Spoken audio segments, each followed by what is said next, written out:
Hi, my name is Brianna. Today I'm going to be talking about how crystals have connected me to my spiritual practice and how they've worked as a tool for me in my meditations and how I've used crystals in even deeper ways in manifesting things that I've wanted, or even grounding me and centering me during tough times, or just bringing overall peace into my own home by placing them in specific locations. So the first crystals I've ever owned were actually inherited.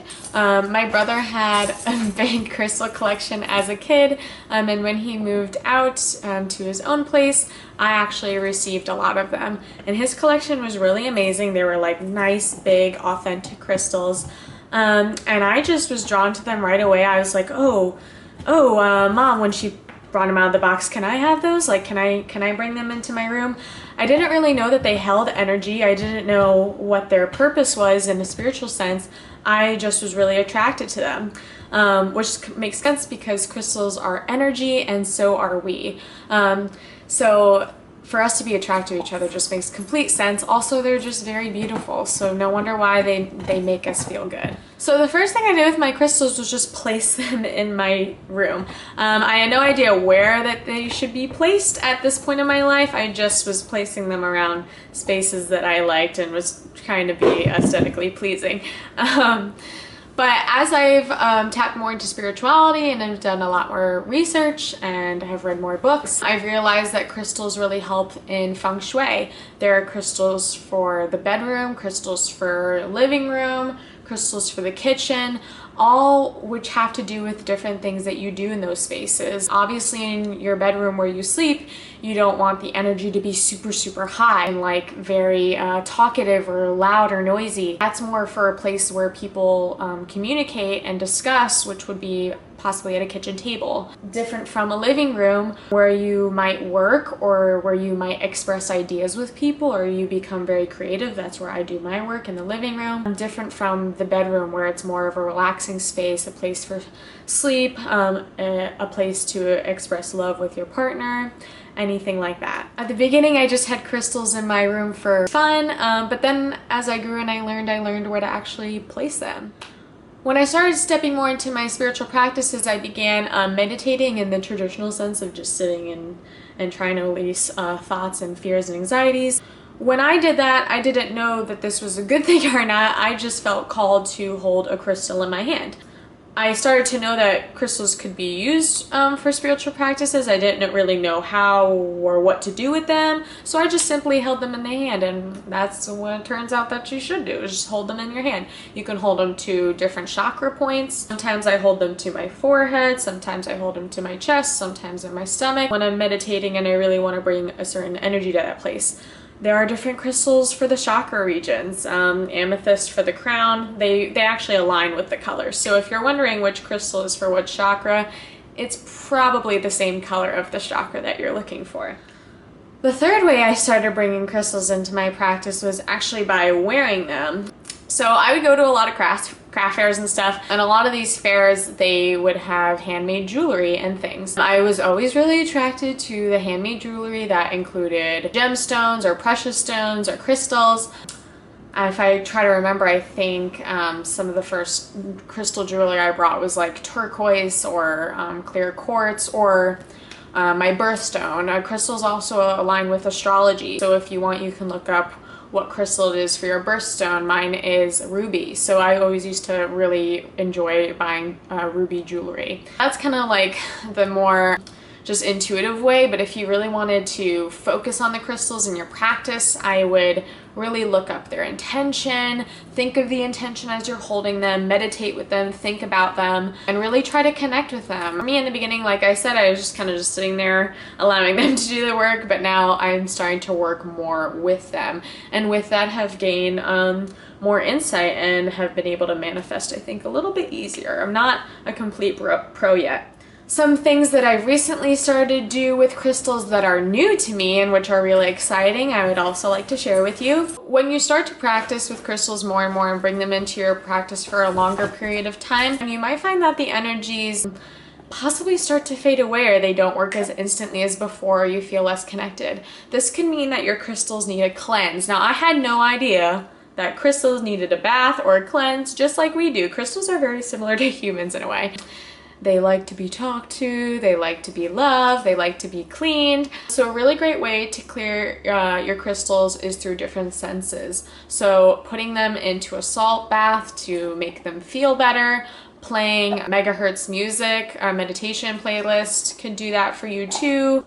Rubbing sage over them, many different ways to help clear your crystals with the intention of clearing your crystals as well. This is very, very important. I have to be better at this. I should do it more than once every couple months. I should be really doing it once a month. The best times to also clear your crystals are on different moon phases, like the new moon and the full moon are probably the best times for you. So a new thing I've been doing is working with a crystal grid. I got a crystal grid this Christmas for the very first time, and I'm still learning how to work with it. What I've gotten from many different crystal people and crystal, I feel like gods and goddesses, is that you want to use crystals that have the intention that you're looking for. So I wouldn't use a crystal for relaxation if I really was trying to bring a light, very creative, positive aura into my space. So what I suggest is really identifying your crystals. After that, realizing their intention and how you want to use them and work with them.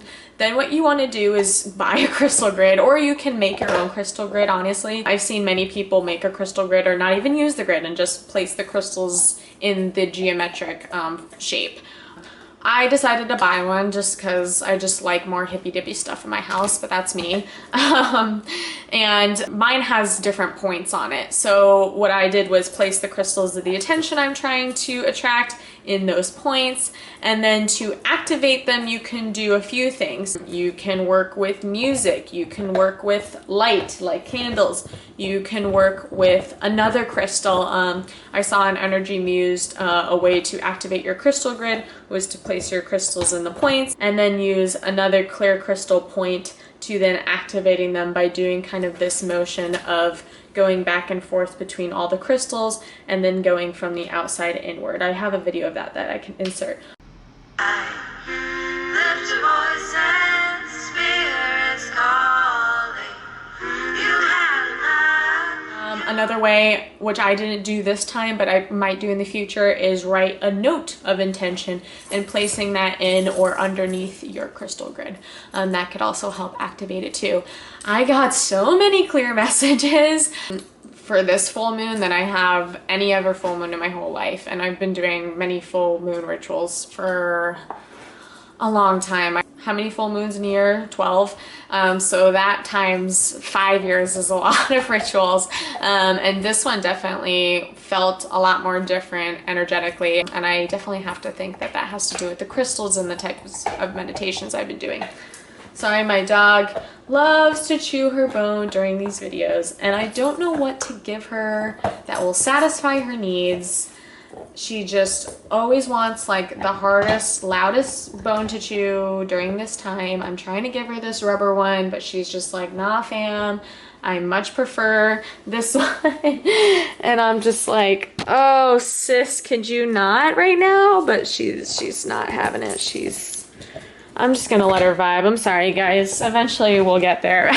I don't want to make this video way too long, especially for those who might already know or those who just want quick tips to help them bring crystals into their life. Please, please, please make sure that you are buying authentic crystals. If you're not buying authentic crystals and you're buying fake crystals, none of this is going to work for you the way you're hoping. They're not going to hold the same energy and frequency for the type of practices that you're most likely looking for. Most shops online, since now we're in isolation, we can't really walk into a store, but most shops online will show like a patent or some sort of testimonial to where they get their crystals from and where they're mined from. So that's really, really important.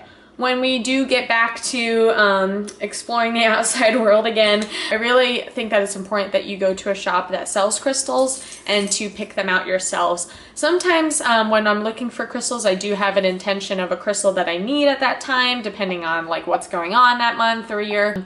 But then there's times where I just need a crystal to call to me. So I just take a look at everything and I was like, oh, that's the one I need. And then what I find is when I read the intention, like on the description of the crystal, is that that is completely aligned with what I'm feeling at that time. So sometimes they call you, which is a really interesting, fun experience. Also, when you buy jewelry, you don't have to necessarily buy it. You can make it too. I started buying like little crystal prisms or forms that were a little smaller, and I learned how to wrap crystals with wire from a YouTube video. Anyone can do it.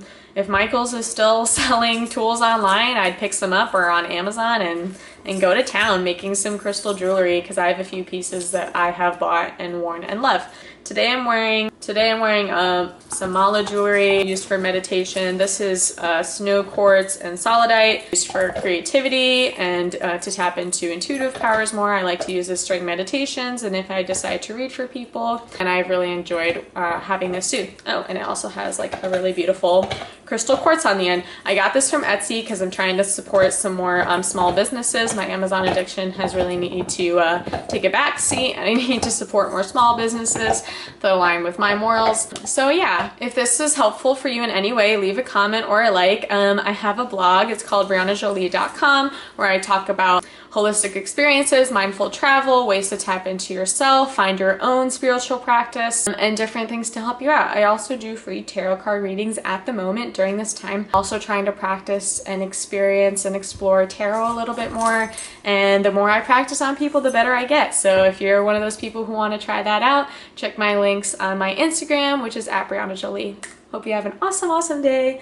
I love you. Storm loves you. The world loves you. And yeah, share the light with everyone. Have a great day.